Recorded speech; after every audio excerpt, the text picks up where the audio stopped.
PNP Chief Marbil nagpahayag ng kumpiyansa sa lahat ng mga kandidato bilang susunod na hepe ng pambansang pulisya. Nagbabalita natin sa serbisyo sa Campo Crame si Marlene Padiernos. Marlene, magandang hapon. Magandang hapon, Atty. Kumpiyansa si Philippine National Police Chief Police General Romel Francisco Marbil na mapupunta sa mabuting kamay ang buong hanay ng pambansang pulisya, maging sino man ang susunod na maupong pinuno nito.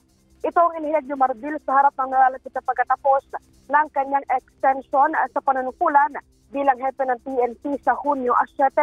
Sabi ni Marbil, maraming commanders ang PNP na magagaling at ang lahat anya sila ay may kanya-kanyang strength at weaknesses at lahat ng ito ay may kakayahang mamuno sa pulisya.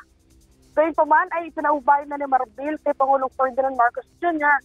ang desisyon kung sino ang papalit sa kanyang pwesto. Nabatid na kabilang sa mga matunog na pangalan para sa kandidato bilang bagong hepe ng PNP ay sina PNP Deputy Chief for Administration, Lieutenant General Jose Melchor Nartates Jr., PNP Chief for Operations, Lieutenant General Robert Rodriguez, PNP Directorial Staff, Lieutenant General Edgar Alan Ocubo, NCRPO Chief Police Major General Anthony Aberin at CIDG Director, Police Major General Nicolas Torres III.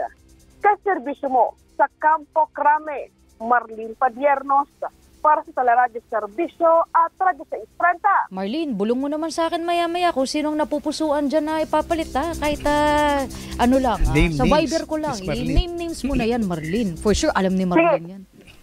Bulungan kita. Pero papalapit na na pagtatapos ng termino nga nito si Chief Marbil, baka may iba pang mga sumulpot pa ng mga pangalan. So, aabangan din natin yun. Parang teleserye. Oo. May mga inaabangan pa dyan. Siyempre, may mga A-years pa yan, mga PMA graduates na dapat nilalagay dyan sa posisyon. But anyway, maraming salamat, Marlene Padiernos. Ingat!